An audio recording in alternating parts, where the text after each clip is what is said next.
महामुनिराज की। हे स्वामी, आपके चरणों में कोटि नमोस्तु करते हैं और आपसे विनम्र प्रार्थना करते हैं कि भक्तामर की धर्म सभा को संबोधित कर हम सबको कृतार्थ करें। नमोस्तु स्वामी, नमोस्तु स्वामी, नमोस्तु।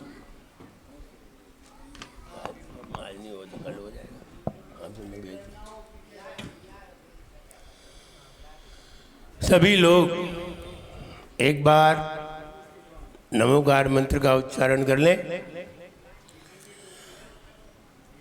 ओम नमो अरिहंताय नमः। ओम नमो अरिहंताय नमः।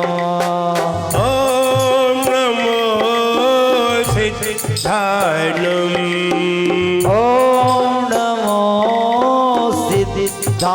नमः। ओम नमो आयर्याय नमः। ओम नमो आयर्याय नमः। ओम नमो वच्छायाय नमः। ओम नमो वच्छायाय नमः। ओम नमो लोय अवताऊ नमः। ओम नमो लोय सविसागुण। आपने आपको आप में वर लिया।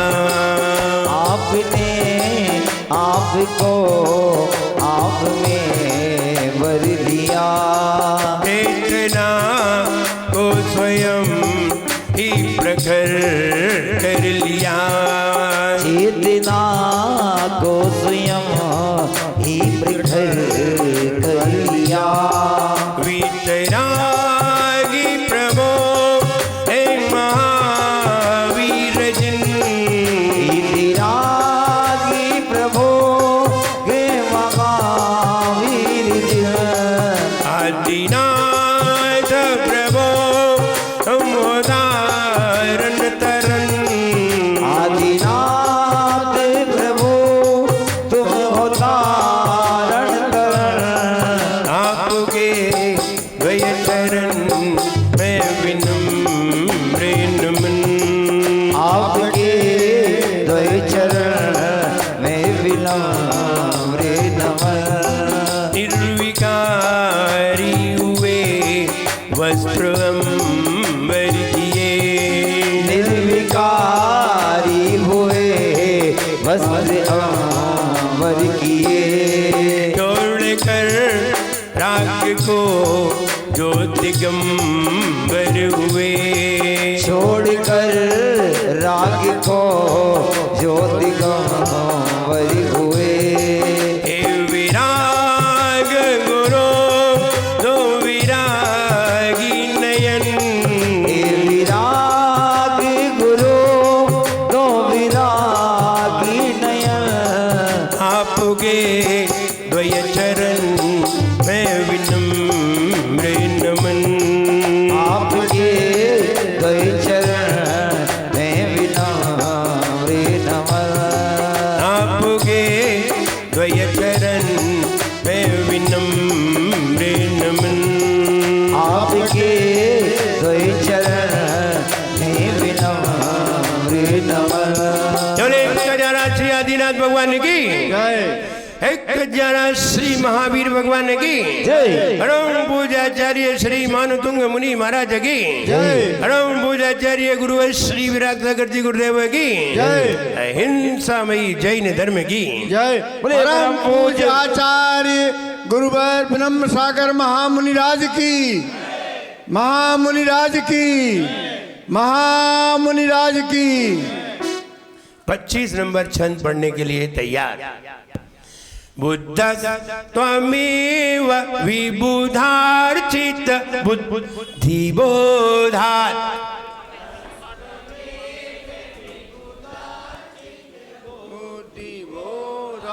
बुद्ध त्वमेव विबुधार्चित बुद्धि बोधात्।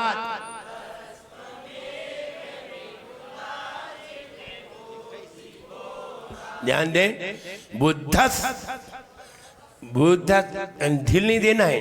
बुद्ध त्वमेव विबुधार्चित बुद्धि बोधात्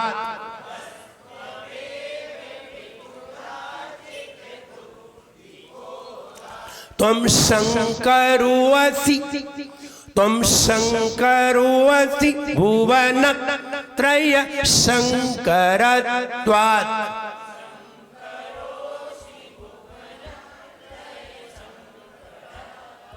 त्वं शङ्करोऽसि भुवनत्रय शङ्करत्वात्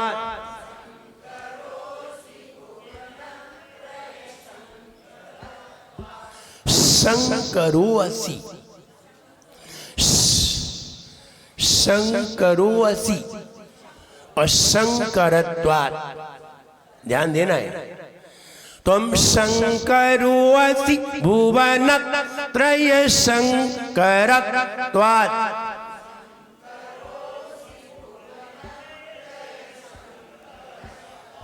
त्वं शङ्करोऽसि भुवनत्रय शङ्करत्वात्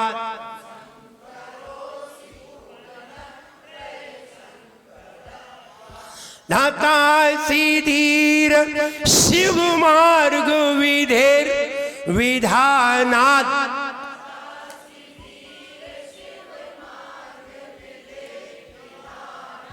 धातासि धीर शिव मार्ग विधेर विधानात्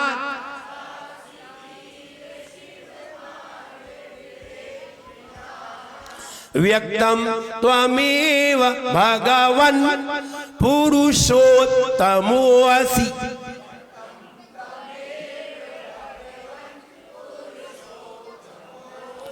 व्यक्तं त्वमेव भगवन् पुरुषोत्तमोऽसि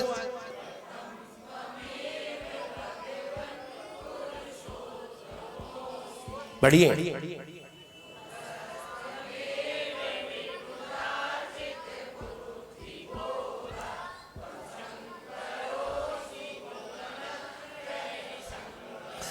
त्वं शङ्करोऽसि भुवनत्रय शङ्करत्वात्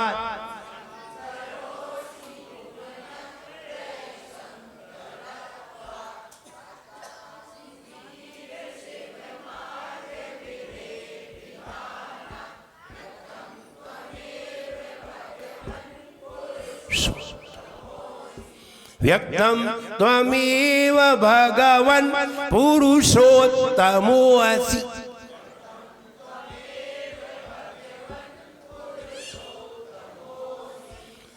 बुद्ध त्वमेव विबुधार्चित बुद्धि बोधात्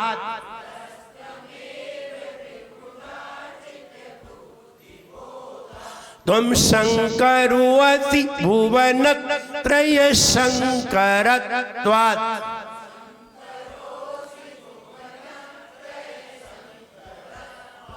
धातासि धीर शिव मार्ग विधेर विधानात्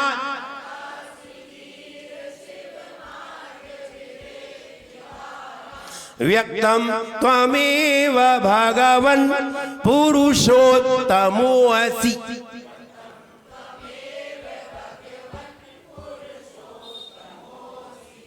पढ़िए।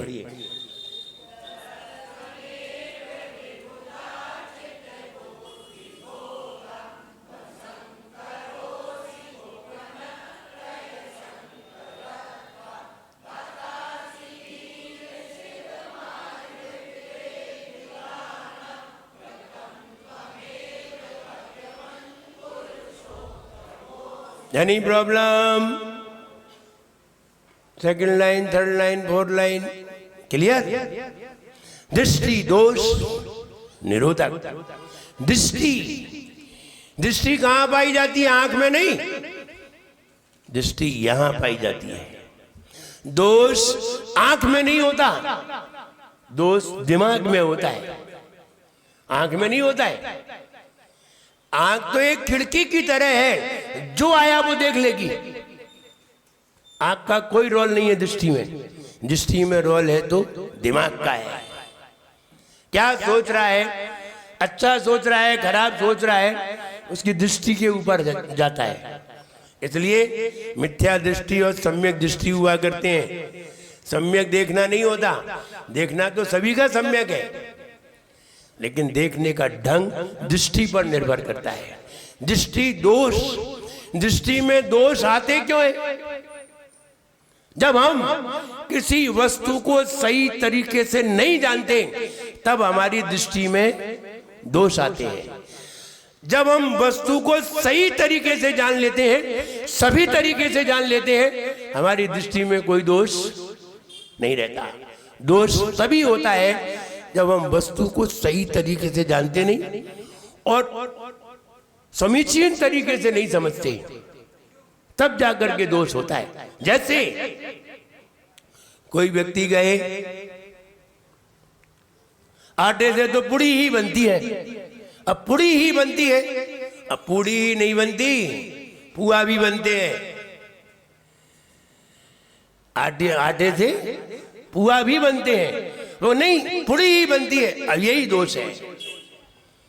दोष यही है, जो व्यक्ति ये जानता हो कि आटे से कितनी चीजें बनती हैं, सारी चीजें जानता हो, फिर उसके सामने कुछ भी कहो वह हाँ बनती है, उसकी दृष्टि में दोष नहीं आएगा। दृष्टि में दोष तब आता है जब हम वस्तु का सही ज्ञान नहीं जानते, और जब वस्तु को सही तरीके से जानते हैं फिर दृष्टि में कहीं दोष बनता ही नहीं है, किसी तरीके से नहीं बनता है। इसलिए सम्यक दृष्टि की नजर में कहीं भी दोष नहीं होता।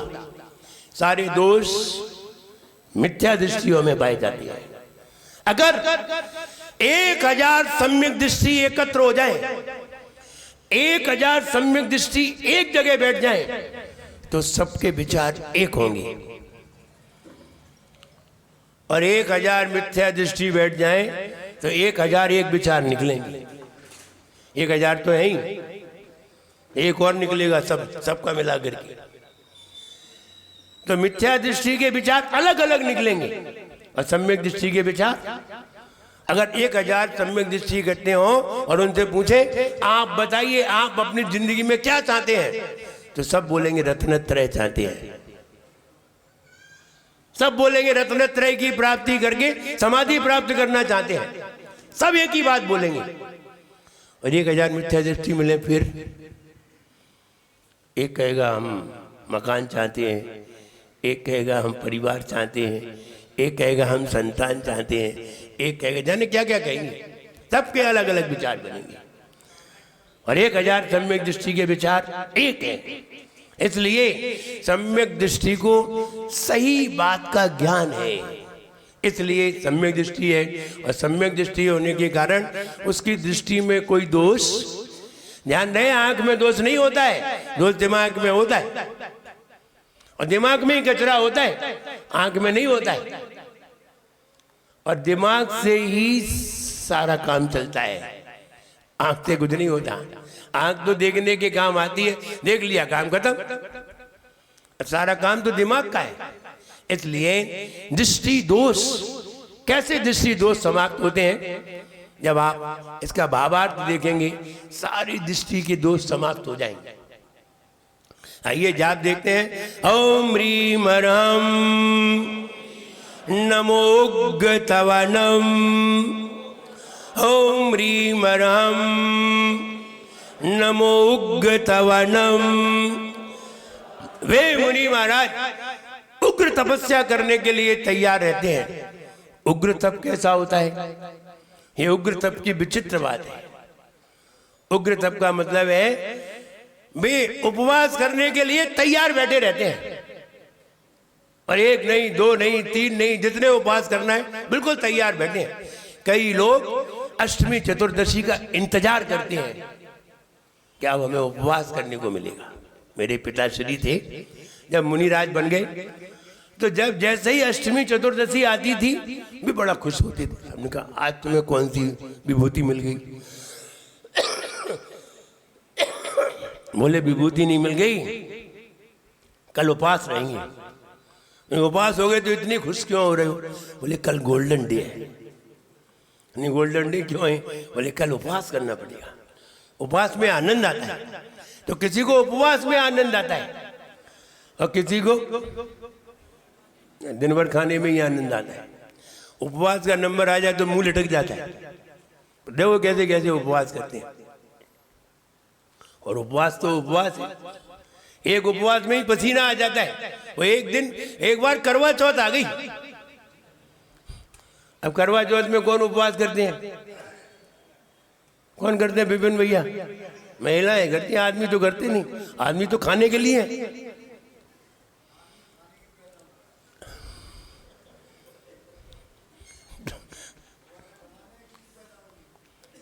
आदमी कमाने के लिए पैदा हुआ है, महिलाएं खाने के लिए। और महिलाएं वो कहते हैं ना, वो करवा चौथ पे व्रत करती हैं, ना जीने देती हैं ना मरने देती हैं। व्रत करने मरने नहीं देती और घर में जीने नहीं देती, दोनों आपस करती। घर में ही रखेंगी और व्रत करेंगे, मरने भी नहीं देंगे। तो वो करवा चौथ का व्रत था। अब करवा चौथ का पहली बार व्रत किया ससुराल में। अब ससुराल में जाके ही करना पड़ता है, जब तक शादी नहीं हुई तब तक तो छूट रहती है, खूब खाओ। पहली बार व्रत किया। अब पहली बार व्रत किया, पहली बार कोई व्रत करे, उपवास करे तो क्या हालत होती है, तो जो पहली बार करता हो वही जानता है। अब पहली बार व्रत किया, अब तो आंखें नहीं खुले उसकी। अब चाय नहीं मिली, कॉफी नहीं मिली, कुछ पीने को नहीं मिला। अब कब मिलेगा? जब सूरज डूबेगा, चांद निकलेगा, चांद दिखेगा, तब कहीं जाकर के खाने को मिलेगा। अब वो पड़ी 12 बजे से पड़ी, सवेरे से पड़ी, कुछ मिला है नहीं, तो आंखें ही नहीं खुले उसकी। बिस्तर पे पड़ी। 5 बज गए शाम के। उसने अपने पति से कहा देख के आओ सूरज डूबा कि नहीं। वो देखने गया, शाम के 5 बजे थे। 5 बजे सूरज थोड़ी डूबता है। और नीचे अपने पड़ी। अब देख करके आया पति, देख करके आया। उसने कहा अभी सूरज नहीं डूबा है, अभी तो दिन है। फिर लेट गई। आधा घंटे बाद अब जब पीड़ा हो तो एक एक मिनट बहुत भारी पड़ता है, एक एक घंटे की बराबर लगता है। जरा सी देर हुई, आधा घंटा निकला, देखते आओ अब सूरज डूबा कि नहीं। अब वो पति क्या करता है? पत्नी व्रत रखे, पति नहीं माने तो आपत। और फिर करवा चौथ का व्रत। करवा चौथ के दिन ही महिलाएं बड़ी से बड़ी डिमांड रखती। बोले ला रहे हो कि नहीं व्रत तोड़े? बोले तुम रहने दो, ले आ रहे, तुम्हें जो मंगाने वो मंगा लो, लेकिन व्रत मत तोड़ो, नहीं तो वे निपटे जा रहे। उससे बढ़िया है दिख दे ही दो। तो उस दिन चाहे कोई सी डिमांड करो, सारी डिमांड पूरी होगी। बोले ला रहे हो कि व्रत तोड़ूं? बोले ला रहे। तो हुआ ये, जब उससे कहा कि देख क्या सूरज डूबा कि नहीं, तो फिर गया देखने के लिए। 5:30 बजे थे, सूरज कहाँ डूबा अभी? तो वो नहीं डूबा सूरज। उसने कहा अभी नहीं डूबा। बोले अभी तो देर है। तो देर है, आधा घंटा भी नहीं गुजरा होगा। फिर वो बोली अपने पति से देख क्या सूरज डूबा कि नहीं। अब तीसरी बार जब वो गया और जाने के बाद जब आया और उसने ये कहा अभी सूरज डूबा नहीं है, तो वो बोली वो मुझे लेके ही डूबेगा। अब क्या कहती? तो व्रत तो करते हैं, लेकिन कैसे करते हैं? इसलिए यहाँ दृष्टि में दोष है। तो जहाँ उग्र तवाणम, तो ऐसे मुनि महाराज जो उग्र तपस्वी हैं, उपवास करने के लिए तैयार खड़े रहते हैं। और कभी कभी ऐसे अवसर आ जाए तो तपस्या करने के लिए भी तैयार खड़े रहते हैं। उग्र तप। कभी सूरज के सामने मुंह करके खड़े हो जाते हैं, कभी नदी के किनारे जाके खड़े हो जाते हैं, कभी गर्मी में पहाड़ के ऊपर जाके खड़े हो जाते हैं और खड़े होकर के तपस्या करते हैं। उग्र तपस्वी मुनि महाराज कहलाते हैं। वे मुनि महाराज विदेह क्षेत्र में विराजमान उग्र तपस्वी रिद्धि है ये। और ऐसी रिद्धि हर किसी के पास नहीं होती। उग्र से उग्र तप करते जाते हैं। अभी 2 उपवास किए थे, अब की बार 3 किए। उसके बाद 5 किए, उसके बाद 8 उपवास किए, ऐसे उपवास बढ़ाते चले जाते हैं। उग्र तपस्वी मुनि महाराज कहलाते हैं। विदेश क्षेत्र में विराजमान उन मुनि महाराज को मेरा मन वचन काय से बारंबार प्रणाम होवे। आज तो ऐसे मुनि देखने में नहीं आते कि दिन भर धूप में खड़े रहें और रात में कहीं नदी के किनारे जाके सर्दी में खड़े हो जाएं। ऐसे मुनिराज आज कहाँ है? इतना संगठन नहीं है, इतनी शक्ति नहीं है। शक्ति के अभाव में मुनिराज ऐसा नहीं कर पाते। शक्ति होती तो करके भी दिखा देते। आजकल मुनिराजों ने खूब उपवास किए हैं। आचार्य सनमती सागर जी महाराज ने 15 उपवास किए, 1 महीने में 1 आहार। उन्होंने तो गजब ही कर दिया, सारे वैज्ञानिक फेल कर दिए उन्होंने। आचार्य सनमती सागर महाराज ऐसा नहीं है। आचार्य विमल सागर जी महाराज भी जब उपवास करते थे 7 दिन तक पानी नहीं लेते थे। और आचार्य सनमती सागर महाराज 10 दिन पर्यूषण में पानी नहीं लेते थे और 10 दिन लगातार प्रवचन करते थे, और वो भी 2-2 घंटे, और एक ही टोन में, जरा सी भी टोन बदलती नहीं थी। वे मुनि महाराज घोर तपस्वी मुनि महाराज थे। तप के माध्यम से वो रिद्धियों को प्राप्त करते हैं। ऐसे मुनि महाराज जो उग्र तपस्वी है, विदेश क्षेत्र में विराजमान है। हमने नमस्कार किया। आइए चित्र को खोल के दिखाइए।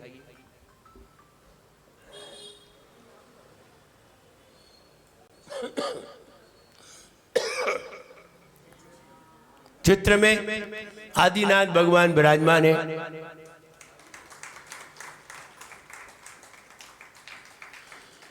और चित्र में ये दर्शाया गया है आदिनाथ भगवान सामने विराजमान है। और ये कहा है, सामने देखिए बाजू में बुद्ध बैठे हुए हैं। एक बुद्ध नाम के होते हैं और एक बुद्ध डिग्री वाले होते हैं। नाम रख लो बुद्ध सेन, बुद्ध नाम रख लो, महावीर नाम रख लो। ये नाम तो कोई भी रख सकता है, ये नाम के हैं, लेकिन डिग्री से मिले तो काम के हैं। तो उन्होंने कहा ये बुद्ध आदि ये सब 1008 नामों में शामिल है। अब लोगों को कोई बुद्ध नाम से कोई प्रसिद्ध हो गए, इसका मतलब ये नहीं है कि बुद्ध कोई और है। तो वो उन्होंने कहा आदिनाथ भगवान ही बुद्ध हैं। शंकरा, लोग अपना नाम रख लेते, हमारे शंकर भैया बैठे हैं, ये शंकर भगवान है। इनकी मैडम इन्हें भगवान जी कहती हैं। और कह लो भगवान जी, क्योंकि तुम्हारी भोजन आदि की व्यवस्था करते हैं। तो नाम के एक नाम से होते हैं, लेकिन शंकर का मतलब क्या होता है वो डेफिनेशन आएगी तो आदिनाथ भगवान में ही शंकरत्व नजर आएगा। और आदिनाथ भगवान ही विधाता है, विधाता कोई और नहीं। विधाता कौन है? बोले आदिनाथ भगवान ही विधाता है। कैसे है कि विधाता कहते किसे हैं? विधाता शब्द बना कैसे? तो उसकी जब सिद्धि होगी तो आदिनाथ भगवान ही विधाता निकलेंगे। और पुरुषोत्तम, जैसे ही हम पुरुषोत्तम का नाम ले, आपको कौन याद आ जाते हैं? पुरुषोत्तम राम, रामचंद्र जी याद आ जाते हैं। नहीं नहीं, पुरुषोत्तम का अर्थ कोई और है। पुरुषों में जो है सर्वोत्तम, इससे ऊंचा कोई भी पुरुष नहीं हो, उसका नाम है पुरुषोत्तम। अब नाम तो कोई भी रख सकता है। लोगों के, मानवों के भी नाम होते हैं पुरुषोत्तम, लोगों के नाम भी होते हैं शंकर, लोगों के नाम भी होते हैं विधाता, लोगों के नाम भी होते हैं बुद्ध। तो ये नाम के हैं, लेकिन डिग्री आपके पास है। और आदिनाथ भगवान में ही कोई बुद्ध की कल्पना कर रहा है। बुद्ध आदिनाथ भगवान ही है, शंकर आदिनाथ भगवान ही है, और विधाता आदिनाथ भगवान ही है, पुरुषोत्तम आदिनाथ भगवान ही है, विष्णु आदिनाथ भगवान ही है, ब्रह्मा आदिनाथ भगवान ही है। अब बताइए दृष्टि में कहां से दोष रह जाएगा? एक में ही सब नजर आए तो दृष्टि में कोई दोष नहीं रह जाता। दृष्टि में कोई दोष नहीं रह जाता। और अगर अलग अलग दृष्टि बनाए, अलग अलग बनाए कि ब्रह्मा अलग होते हैं, विष्णु अलग होते हैं, बुद्ध अलग होते हैं, तो फिर तुम्हारी दृष्टि में दोष आ जाएंगे। और यहां आदिनाथ भगवान में ही सारे दोषों को मिटाने के लिए आदिनाथ भगवान के नाम को ही सार्थक किया गया है। डिग्री से मिली हुई वस्तु की डेफिनेशन होती है, नाम की कोई डेफिनेशन नहीं होती। नाम की कोई डेफिनेशन नहीं होती, लेकिन अगर डिग्री मिली है तो कोई ना कोई डेफिनेशन बनेगी। जैसे किसी को बुद्ध कहा है, कि बुद्ध कहा क्यों? नाम तो बुद्ध था नहीं, नाम तो आदिनाथ था, नाम तो ऋषभनाथ था, फिर बुद्ध कैसे कहा? तो बुद्ध की डेफिनेशन निकलेगी। जिसको संपूर्ण ज्ञान हो उसे ही बुद्ध कहते हैं। तो आदिनाथ भगवान के चारों ओर बुद्ध का चित्र रखा, विधाता का चित्र रखा, पुरुषोत्तम का चित्र रखा और शंकर का चित्र रखा। सभी चित्र रख करके फिर बताया, आप चित्र पे मत जाइए, आप डिग्री पे जाइए, डेफिनेशन पे जाइए। और अगर आप डेफिनेशन पे नहीं जाते तो आप कभी भी सामने वाले के व्यक्तित्व को नहीं पहचान सकते। विदाउट डेफिनेशन आप व्यक्तित्व नहीं जान सकते। इसलिए व्यक्तित्व कैसे जाना जाता है? डेफिनेशन से। और डेफिनेशन मालूम नहीं है तो आगे आता है, बुद्ध तुम, हे भगवान, तुम आप ही, तुम एव आप ही बुद्धा बुद्धो। क्या अर्थ निकला? बुद्धा तुम एव आप ही बुद्ध हो। विबुध अर्चित, विबुध अर्चित, विबुध माने देव, देवों के द्वारा आप पूज्य हो। बुद्धि बोधात, और बुद्धि बोधात आप ही केवल ज्ञानी हो, आपको संपूर्ण ज्ञान है। ऐसी कोई वस्तु नहीं है जो भगवान जानते नहीं। हाँ, कोई ऐसी चीज तो है जो भगवान देख नहीं सकते, लेकिन ऐसी कोई चीज नहीं है जो जान नहीं सकते। बताओ, ऐसी कोई चीज है जो देख नहीं सकते भगवान? ऐसी कोई चीज तो है जो देख नहीं सकते, लेकिन ऐसी चीज नहीं है जो जान नहीं सकते। अब बोलो, तुम संकट में पड़े कि नहीं? हमारी बात से थोड़े डाउटफुल आए, परेशानी में आए। बोले ऐसी कौन सी चीज होगी जो भगवान देख नहीं सकते? बताओ, अरुण कुमार जी देख सकते हैं कि नहीं भगवान? सब क्या नहीं देख सकते? बोले जी हमें क्या मालूम। कोई ऐसी भी चीज है जो नहीं देख सकते और जान सकते हैं। जो देख नहीं पाते वो जान सकते हैं, लेकिन देख नहीं सकते। अब सब लोग एकदम संकट में आ गए। बोले ऐसी कौन सी चीज है? दुनिया में ऐसी कोई चीज ही नहीं जो भगवान नहीं देख सकते। नहीं देख सकते। एक चीज है, स्वप्न। क्या बात है। वैसे तीनों लोग झलकता है भगवान को। हाँ, स्वप्न नहीं देख सकते भगवान, सब देख लें। दूसरे के स्वप्न को जान सकते हैं, लेकिन खुद स्वप्न क्यों नहीं देख सकते? क्योंकि वो सोते ही नहीं है। जब वे सोते ही नहीं है तो स्वप्न कैसे देखेंगे? और स्वप्न तो वो देखते हैं जो सोते भी हो, जिनका छायोपशमिक ज्ञान हो। उनका तो छायिक ज्ञान है, उन्हें देखने की जरूरत ही, स्वप्न देखने की जरूरत ही नहीं है। तो ऐसा नहीं है कि भगवान कुछ सब देख सकते हैं। एक बात याद रखो, क्या नहीं देख सकते? स्वप्न नहीं देख सकते, हम देख सकते हैं। ऐसे को जो हम देख सकते हैं वो भगवान नहीं देख सकते, ऐसा क्या है? हम देख सकते हैं, सब देख सकते हैं, लेकिन भगवान नहीं देख सकते। तो लोग कहेंगे नहीं नहीं ऐसा तो नहीं हो सकता। हो सकता है, स्वप्न है। हम लोग तो देख लेते हैं, चाहे जब हम तो दिन में भी देख लें, रात में भी देख लें। और वो है ना दिन में देख पाए न रात में देख पाए, तो कहते हैं दृष्टि दोष। तो यहाँ कह रहे बुद्धस, हे भगवान आप ही बुद्ध हो, क्योंकि आप देवों द्वारा पूज्य हो और आपको संपूर्ण ज्ञान है। ऐसी कोई चीज नहीं है जिसका आपको ज्ञान ना हो। आश्चर्य है, संपूर्ण ज्ञान कैसे हो जाता है? क्षयोपशमिक ज्ञान और क्षयिक ज्ञान में क्या अंतर है? क्षयिक ज्ञान उसे कहते हैं जब, क्षयोपशम ज्ञान उसे कहते हैं जब वस्तु के पास हम जाकर के जाने। मेरा मन पहले वस्तु के पास जाए फिर जाने तो छायोपसमिक ज्ञान होता है, और जब वस्तु खुद ही मेरे पास आ जाए और हम जाने तो छायिक ज्ञान होता है। तो यही अंतर है। जब हम वस्तु के पास जाएं, जैसे हमने अपनी नजर घड़ी पर डाली, तब पता चला घड़ी में इतने बजे हैं, और हम आंख बंद किए, घड़ी मेरे अंदर आ गई तो हमने बता दिया इतने बजे। तो छायिक ज्ञान में वस्तु स्वयं आती है, और छायोपम ज्ञान में वस्तु के पास हमें जाना पड़ता है। ये दोनों में अंतर है।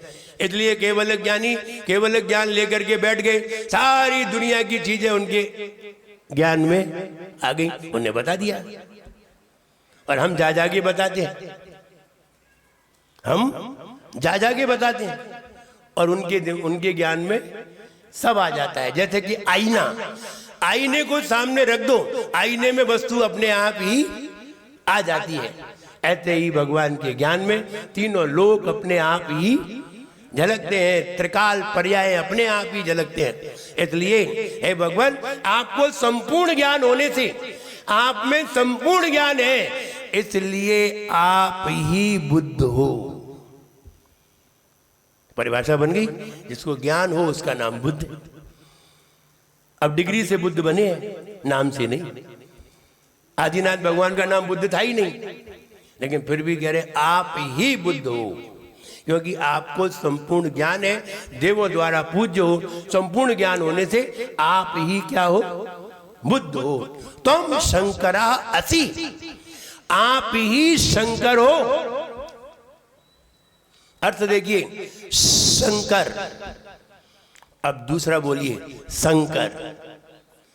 दोनों में क्या अंतर है? अंतर देखिए, शंकर, शंकर। शंकर माने होता है मिलावट। शंकर माने मिलावट, और शंकर माने सम करोति इति शंकरः। सम माने सम करा, सम को अलग कर दीजिए, सम को अलग कर दो, कर अलग कर दो, तो सम जो करे वो शंकर है। सम करोति इति शंकरः। सम माने होता है सुख, सम माने सुख, जो सुख को प्रदान करे उसका नाम शंकर है। हम किसी के नाम से नहीं पूछते, और जैन दर्शन में नाम की पूजा नहीं है। जैन दर्शन में किसकी पूजा है? गुणों की पूजा है। Virtuous sees virtue, not the person. गुणी गुण देखते हैं, व्यक्ति को नहीं देखते, नाम को नहीं देखते। और जो नाम को देखते हैं उन्हें गुण दिखाई नहीं देते। हमें तो भाई महाराज अच्छे लगते हैं भाई नाम के, उन्हें 28 मूल गुण थोड़ी दिखाई देते हैं।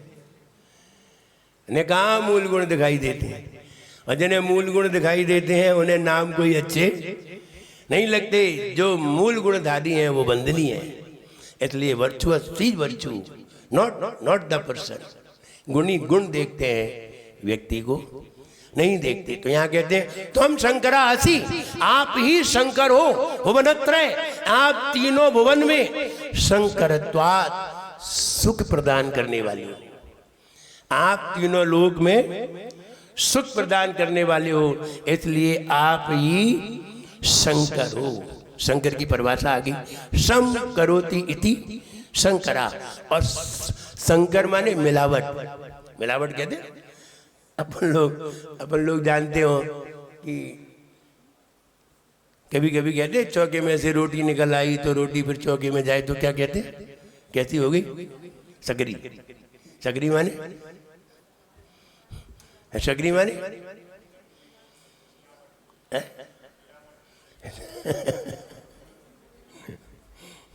ध्यान रहे, जैन दर्शन में सकरा शब्द कहीं नहीं है। जैनियों में सकरा शब्द कहीं है ही नहीं। ये तो जाने हम कहां कहां से उठा लाए हैं। इतने शास्त्रों को हमने अवलोकन किया, सकरा शब्द कहीं नहीं। शुद्ध अशुद्ध है। शुद्ध अशुद्ध तो जैनियों में आया है, आप पढ़िए। लेकिन सकरा शब्द कहीं भी, सकरा क्या होता है? सकरा होता है मिलावट। जैसे आपने एक कटोरी में घी निकाला और कटोरी भर के घी निकाला, आधी कटोरी रोटी में चिपड़ दी, अब आधी कटोरी घी बच गया। अब ये वाला घी अगर अपन वो भरे वाले घी में मिला दें, इसे कहते हैं सकरा। उनकी भाषा में कहते हैं सकरा, अपनी भाषा में कहते हैं मिलावट, अशुद्धता, क्योंकि इसमें आटे के कण आ गए हैं और आटे के कण आने के कारण इसको शुद्ध घी में नहीं मिलाना चाहिए, अलग रख देना चाहिए, कल प्रयोग करके खत्म कर दो, लेकिन मिलाना नहीं चाहिए। जैसे कि आप रोटी बनाती हैं और रोटी में थोड़ा सा परोसन बच जाए तो क्या करते हैं? नहीं, वो आटे में डाल देते हैं। नहीं नहीं, क्यों नहीं डाला? वह डालने तो वही सकरा है, उसी को क्या कहते हैं? सकरा।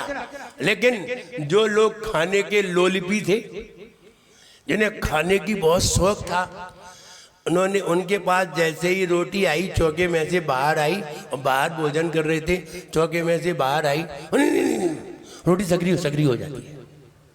क्यों सकरी हो जाती है? नहीं, रोटी सकरी हो जाती है। और पुड़ी आए तो हाँ, अब वही आटे की पुड़ी बनी, अब वही आटे की रोटी बनी, तो बताओ पुड़ी सकरी क्यों नहीं हुई? वो शिखर जी जाते हैं तो रोटी बना के नहीं ले जाते, दूध की पुड़ी बनाते हैं। ये खाने वालों के चोचले, ये वो दूध की पुड़ी सकरी नहीं होगी। क्यों नहीं होगी भाई? पुड़ी सकरी नहीं होती, बताइए क्यों नहीं होती? ये बताओ पहले। आटा वही है, घी वही है, फिर वो सकरी क्यों नहीं हुई? बोले उस पे दोनों तरफ घी नहीं लगा, वो डूब के नहीं आई घी में। आगे खाने वाले, आगे खाने के चोचले, वहां में थोड़ा सा घी लगाता, नहीं रोटी सकरी हो जाती है। और पूरी वो तो डूब के आई है, और डूब जाएगी तो सकरी नहीं होगी। ये किसने कहा? तो ऐसी भ्रांतियां लोगों में फैला दी, और आजकल फैली हुई हैं, लोग फैलाए हुए हैं। लेकिन जो लोग शास्त्र पढ़ते हैं, मेरे पिताजी तो इस पे बहुत डांटते थे, बोले जब पुड़ी सकरी होगी तो रोटी सकरी होगी तो पुड़ी भी होगी, पराठा भी होगा, सब सकरी होगी। और सकरा क्या चीज होती है? तो मेरे पिताजी तो ये बातें मानते ही नहीं थे। बोले कहीं शास्त्रों में कहीं नहीं लिखा है। ये दूसरे लोगों की बातें सुन सुन के अपने लोग भी वैसा कहने लगे। तो सकरा माने मिलावट, शंकर माने मिलावट, और शंकर माने जो सुख प्रदान करे उसे शंकर कहते हैं। सम करोति इति शंकरः, सम माने सुख, जो सुख को प्रदान करे उसे शंकर कहते हैं। हे भगवान तुम शंकरासि, आप ही शंकर हो, क्योंकि भुवनत्रय, तीनों भुवन में शंकरत्वात्, आप ही सुख प्रदान करने वाले हो, इसलिए आप ही क्या हो? शंकर हो। कोई दूसरा कोई शंकर नहीं है, वो नाम के शंकर है, आप गुण के शंकर हो। दाता सी धीर, दाता माने विधाता, जो विधि बताए उसे विधाता कहते हैं। आपको जो विधि बताए वो विधाता, नई नई विधि बताए, नए नए तरीके बताए, उसी का नाम विधाता है। तो हे भगवान आप ही शिव मार्ग, मोक्ष मार्ग के विधेर विधानात, आपने ही मोक्ष मार्ग को बताया है, इसलिए आप ही विधाता हो। मोक्ष मार्ग का विधान किसने बताया? आपने ही मोक्ष मार्ग की विधि बताई है, इसलिए आप ही विधाता हो। व्यक्तम त्वम एव, आपने ही व्यक्त कर दिया है। भगवान भगवत्ता, आपने ही केवल ज्ञान प्रकट कर दिया है। आप ही पुरुषों में उत्तम हो, आपसे कोई उत्तम नहीं है, आपसे श्रेष्ठ दुनिया में कोई है ही नहीं। तो आप ही क्या हो? पुरुषोत्तम, पुरुषों में उत्तम, आप ही पुरुषों में उत्तम हो, इसलिए आप ही पुरुषोत्तम हो, और कोई पुरुषोत्तम नहीं है। लोग दूसरे नाम से जानते हैं, डेफिनेशन नहीं जानते। तो डेफिनेशन जानिए। बुद्ध किसे कहा? आपको संपूर्ण ज्ञान होने से आप ही बुद्ध हो। जिसे संपूर्ण ज्ञान हो वो बुद्ध है। आप संपूर्ण ज्ञान होने से आप ही बुद्ध हो। तीनों लोग को सुख प्रदान करने से आप ही, तीनों लोग को सुख प्रदान करने से आप ही शंकर हो। मोक्ष मार्ग का विधान आपने किया है, मोक्ष मार्ग की विधि आपने बताई है, इसलिए आप ही विधाता हो। और आपने भगवान केवल ज्ञान प्रकट कर दिया है। आप ही पुरुषों में सर्वोत्तम हो, आप ही पुरुषोत्तम हो, क्योंकि आपने केवल ज्ञान प्रकट कर दिया है। केवल ज्ञान से ऊंचा कोई है ही नहीं। कोई भी पुरुष केवल ज्ञानी से ऊंचा नहीं है। इसलिए आपने भगवत्ता प्रकट कर दी है, केवल ज्ञान प्रकट कर दिया है, इसलिए आप ही क्या हो? पुरुषोत्तम हो। फिर देखिए, बुद्धस्त्वमेव, आप ही बुद्ध हो, क्योंकि आपने संपूर्ण ज्ञान प्राप्त कर लिया है, इसलिए आप ही बुद्ध हो। आप तीनों लोग को सुखदायी हो, इसलिए आप ही शंकर हो। मोक्ष मार्ग की विधि आपने बताई है, इसलिए आप ही विधाता हो। और आपने केवल ज्ञान प्रकट करके बता दिया है, व्यक्त कर दिया है केवल ज्ञान, इसलिए आप ही पुरुषोत्तम हो। क्लियर? अर्थ समझ में आ गया? अब बताइए दृष्टि दोष कहाँ रहा? अब आदिनाथ दिखेंगे तो आप बुद्ध कहने लगोगे। आप ही बुद्ध हो, आप ही शंकर हो, आप ही विधाता हो, आप ही ब्रह्मा हो, आप ही विष्णु हो, आप ही पुरुषोत्तम हो, आदि आदि। जब उनमें ही सारी डेफिनेशन तुम्हें मालूम होने के कारण उनमें ही सारे गुण दिखाई देने लगेंगे, तो तुम इधर उधर अपनी दृष्टि नहीं डालोगे, दृष्टि के दोष समाप्त हो जाएंगे। इसलिए दृष्टि दोष निरोधक, दृष्टि में दोष नहीं आने देगा ये वाला भाव। इसलिए ये वाला भाव लाइए, दृष्टि का दोष समाप्त होगा। चित्र में यही बताया है। आइए, फीट करना है, फीट तो सरल है। फिर देख लीजिए, संपूर्ण ज्ञान होने से आप ही बुद्ध हो। तीनों लोक को सुखकारी होने से आप ही शंकर हो। मोक्ष की विधि बताने से आप ही विधाता हो। और केवल ज्ञान प्रकट करने से आप ही पुरुषोत्तम हो। क्लियर? साफ फीट करा आ गया कि नहीं? संपूर्ण ज्ञान होने से आप ही बुद्ध हो। बोलिए। और शंकर, तीनों लोक को सुखकारी होने से आप ही शंकर हो। विधाता, मोक्ष मार्ग की विधि बताने से आप ही विधाता हो। और पुरुषोत्तम, केवल ज्ञान प्रकट करने से आप ही। कितना सरल अर्थ हो गया, वरना कितनी बार पढ़ा इसे, अब फिर भी समझ में नहीं आया कि क्या लिखा है।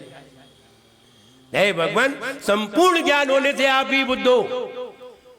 संपूर्ण ज्ञान होने से आप ही बुद्ध हो। तीनों लोक को सुखदायी होने से आप ही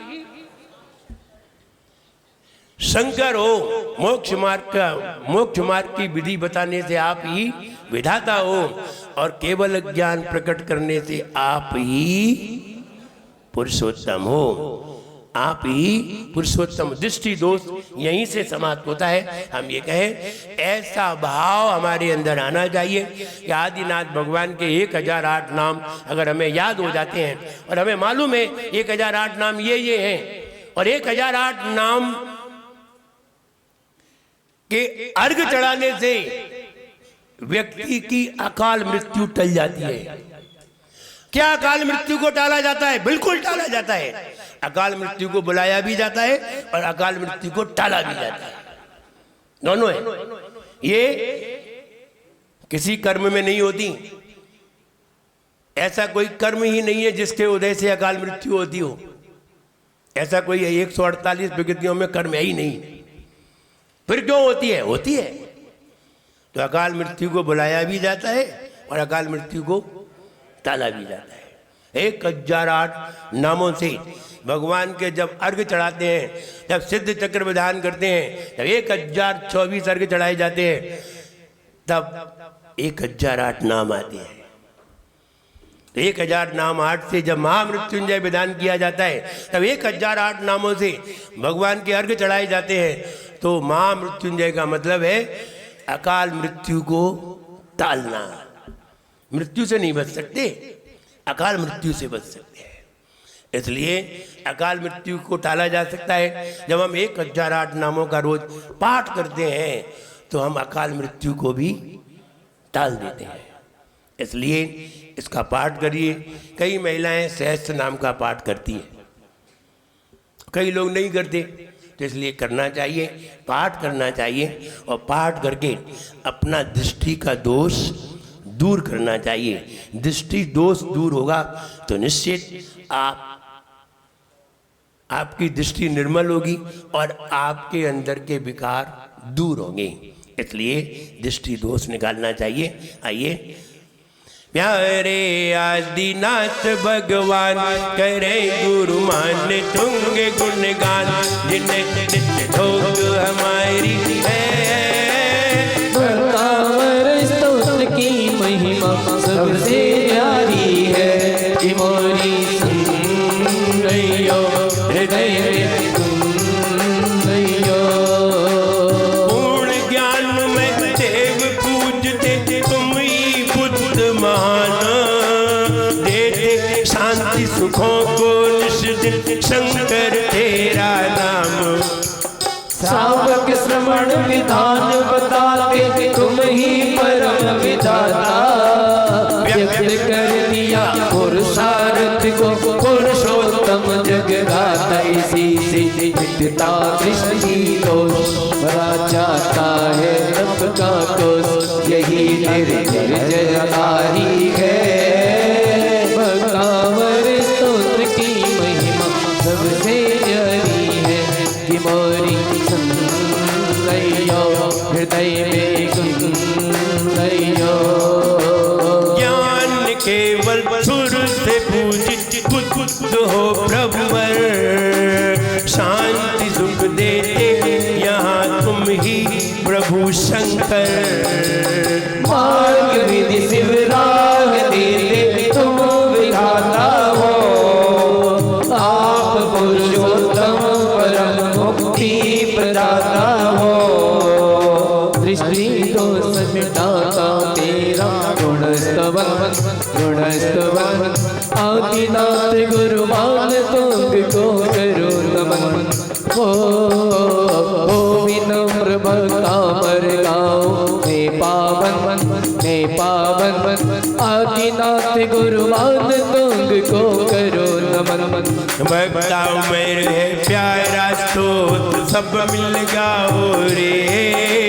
भक्तावर है प्यारा स्तोत्र सब मिल गाओ रे।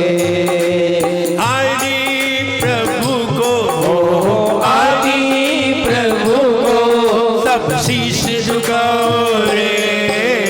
भक्तावर है प्यारा स्तोत्र सब मिल गाओ रे। भक्तावर है प्यारा स्तोत्र सब मिल गाओ रे। बुद्ध सब ज्ञाता हो, शंकर भव सुख दाता हो। तुम ही बुद्ध सब ज्ञाता हो, शंकर भव सुख दाता हो। तुम शिव मार्ग विधाता हो, तुम शिव मार्ग विधाता हो। तुम शिव मार्ग विधाता हो, तुम शिव मार्ग विधाता हो। शक्ति प्रकट कर दी उत्तम, हे प्रभु तुम हो पुरुषोत्तम। शक्ति प्रकट कर दी उत्तम, हे प्रभु तुम हो पुरुषोत्तम। दृष्टि रोके ओ दृष्टि रोके तब खूब बढ़ाए रे। भक्तावर है प्यारा स्तोत्र सब मिल गाओ रे। भक्तावर प्यारा स्तोत्र सब मिल गाओ रे। आदि प्रभु को आदि प्रभु को सब शीश झुकाओ रे। भक्तावर है प्यारा स्तोत्र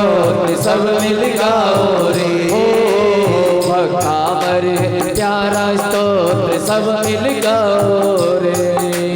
ओम ह्रीम रम नमो उग्गतवाणम। ओम ह्रीम रम नमो उग्गतवाणम। ओम ह्रीम रम नमो उग्गतवाणम। ओम ह्रीम रम नमो उग्गतवाणम। ओम ह्रीम रम नमो उग्गतवाणम। ओम ह्रीम रम नमो ओम उग्गतवाणम। ह्रीम रम नमो उग्गतवाणम। ओम ह्रीम रम नमो ओम उग्गतवाणम। ह्रीम रम नमो उग्गतवाणम। ओम ह्रीम रम नमो ओम उग्गतवाणम। ह्रीम रम नमो उग्गतवाणम। ओम ह्रीम रम नमो उग्गतवाणम। ओम ह्रीम रम नमो उग्गतवाणम। ओम ह्रीम रम नमो उग्गतवाणम। ओम ह्रीम रम नमो उग्गतवाणम। ओम ह्रीम रम नमो उग्गतवाणम। ओम ह्रीम रम नमो उग्गतवाणम। ओम ह्रीम अरहम नमो उग्गतवाणम। अपने हृदय पर ओम ह्रीम श्री सम्यक दर्शन ज्ञान चारित्रेभ्यो नमः। ओम ह्रीम श्री सम्यक दर्शन ज्ञान चारित्रेभ्यो नमः। ओम ह्रीम श्री सम्यक दर्शन ज्ञान चारित्रेभ्यो नमः। ओम ह्रीम श्री सम्यक दर्शन ज्ञान चारित्रेभ्यो ओम नमः। ह्रीम श्री सम्यक दर्शन ज्ञान चारित्रेभ्यो नमः। ओम ह्रीम श्री सम्यक दर्शन ज्ञान चारित्रेभ्यो नमः। डबल एक जरा श्री आदिनाथ भगवान ने की। जय। सुबह रक्षाबंधन की बात बता दी थी, इसलिए अब नहीं बता रहे हैं। बोलो आचार्य